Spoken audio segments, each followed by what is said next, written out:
hopping on board the Carnival and headed to Mexico. This particular ship is one of Carnival's older ships, so you can kind of tell by the aesthetic that they have going on. Also, with these rooms, they are pretty small. We did get a balcony room, but they do offer larger suites if you like more room or have a bigger party coming with you. And also, if you want to downsize as well, they do have the ocean view and the interior rooms as well. So this is just a quick little mini tour so you guys can kind of see how much space we have in here, what it looks like. This is the closet as well. I did bring some extra foldable hangers, and be sure to check my Amazon storefront to see everything that I brought with me on this cruise. Especially if you're a first timer, this list is going to be so helpful. You are allowed to bring 1 bottle of wine or champagne per person if you want to celebrate in that way on your Carnival cruise. So that is a bonus, so take advantage of that. After sailing, we made it to our first stop in Costa Maya. So from here, we're going to take transportation to a town called Bacalar. And here, we're going to take a relaxing ride over the river in our bamboo rafts.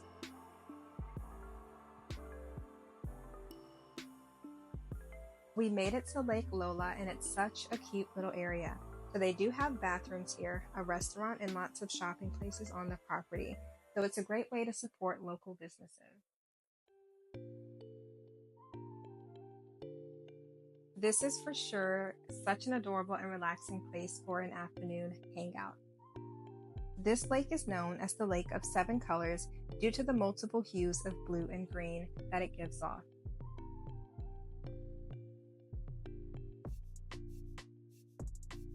And another special thing about this lake are the mangrove trees everywhere, so it adds an even more beautiful touch to the already beautiful scenery here.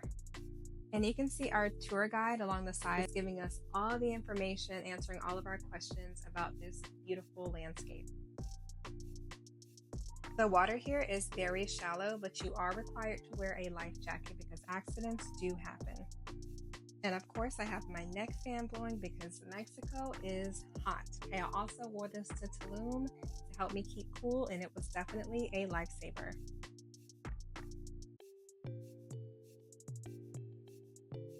I cannot get over how beautiful this area is, guys. Just so picturesque.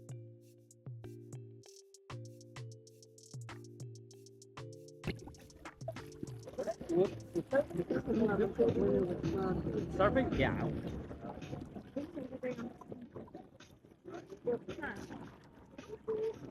I go too far away from it.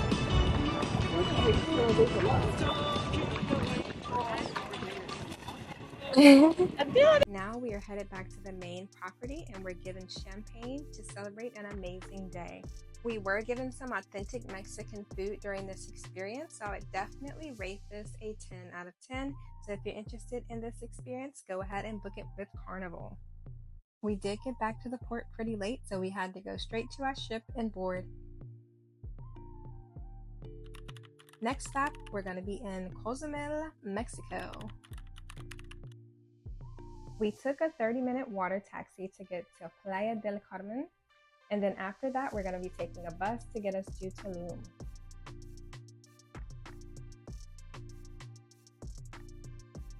The ride was roughly an hour, and they did give us little snacks on the way, which I thought was super cute. And our tour guide as well is also giving us lots of good information before our tour even starts.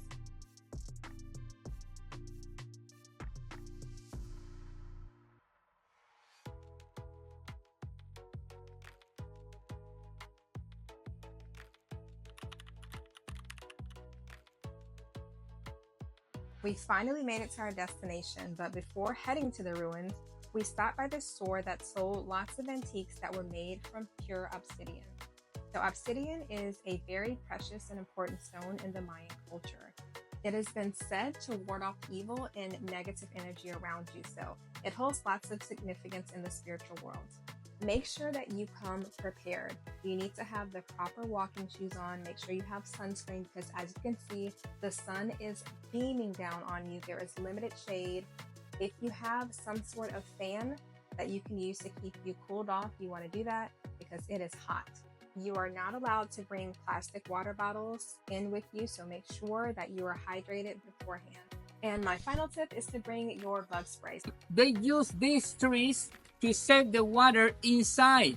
For the Mayan civilization, it was very, very important to save water because 500 years ago or 1,000 years ago doesn't exist a big system of water or purified water like right now. So that's why the Mayan people need to save the water inside of the tree. They take the heart out. With a knife of obsidian, they take the heart out. With the heart in arms, they make a dance and a ceremony.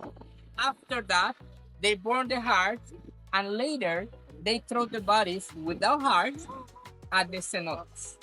Remember, this happened with children and with virgin. This is an amazing tour for those who like history and adventure all in one. So we learned so much about these ruins and also about the Mayan culture and what makes it so unique. If you are an adventurous person, definitely add this to your bucket list. But if you do not like being outdoors and like this kind of stuff, please just bypass it.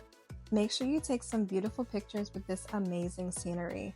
So once you get closer to the top, you'll be able to see this beautiful body of water.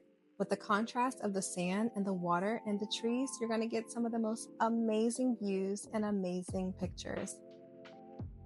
Have you ever seen tequila with a scorpion and a worm on the inside?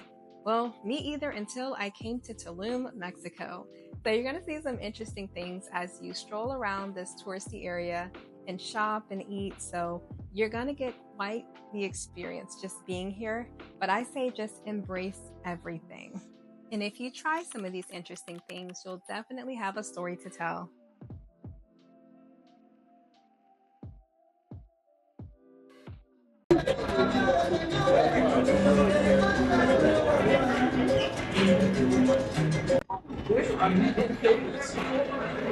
That's guacamole.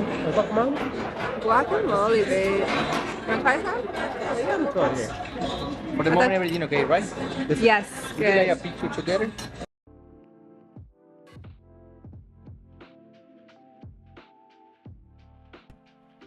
Step 8. Naranja. The next things I enjoyed on my Carnival cruise were the specialty dining restaurants. First, we went to the chef's table. So I will put a link to this video to give you an in-depth review of what the chef's table was like and also Scarlett's Steakhouse. So if you're interested in seeing that, make sure you check out that video.